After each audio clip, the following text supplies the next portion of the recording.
महाराष्ट्राच्या अस्तित्वासाठी आमच्यातील भांडणं वाद गोष्टी अत्यंत किरकोळ।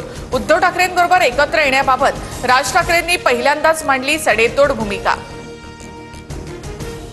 महाराष्ट्राच्या हितासाठी राज ठाकरेंसोबतची किरकोळ भांडणं बाजूला ठेवायला तयार। मी भांडणं मिटवून टाकली, मनसेसोबतच्या युतीवर उद्धव ठाकरे यांचं उत्तर। वाट बघा, पण उद्धव आणि राज ठाकरे एकत्र आल्यास उत्तमच, आम्हाला आनंद होईल। राज आणि उद्धव ठाकरे एकत्र येण्यावर फडणवीसांची प्रतिक्रिया। महाराष्ट्रद्रोही शक्तींच्या विरोधात ठाकरे कुटुंबानेच नाही तर सर्वच कुटुंबांनी एकत्र यायला हवं।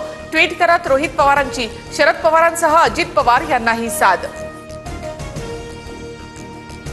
पुण्यातील गर्भवती महिला मृत्यू प्रकरणी डॉक्टर सुश्रुत घैसास यांच्यावर गुन्हा दाखल। डॉक्टर घैसास यांनी भिसे कुटुंबियांकडे 10 लाखांच्या डिपॉझिटची मागणी केली होती। फडणवीसांनी घाटकोपरमध्ये मराठीची सक्ती करून दाखवावी। हिंदीला विरोध नाही, मात्र सक्ती कराल तर उखडून फेकू, उद्धव ठाकरे यांचा इशारा। हिंदीला विरोध मग इंग्रजीला का नाही, हे कुठले विचार, मात्र मराठीचा विरोध सहन करणार नाही। महाराष्ट्रात राहणाऱ्यांना मराठी भाषा यायलाच हवी, मुख्यमंत्री फडणवीसांची स्पष्ट भूमिका। विलेपार्ले येथील जैन मंदिरावर तोडक कारवाई करण्याचे आदेश देणाऱ्या अधिकाऱ्यांचे निलंबन। महापालिका आयुक्त भूषण गगराणी यांचे आदेश।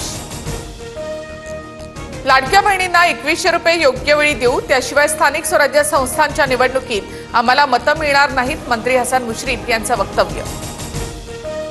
गडचिरोलीमध्ये 40 लाखांचं बक्षीस असलेल्या 4 नक्षलवाद्यांना पोलिसांकडून अटक। नक्षलवाद्यांवर जाळपोळ, भूसुरुंग, स्फोट घडवण्यासह हत्येसारखे अनेक गुन्हे।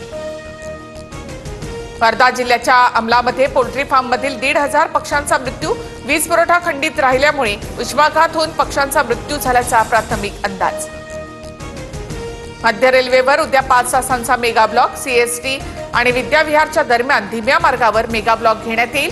सकाळी 10:48 ते दुपारी 3:45 या कालावधीत डाऊन धीम्या मार्गावरील सेवा डाऊन जलद मार्गावर वळवल्या जाणार।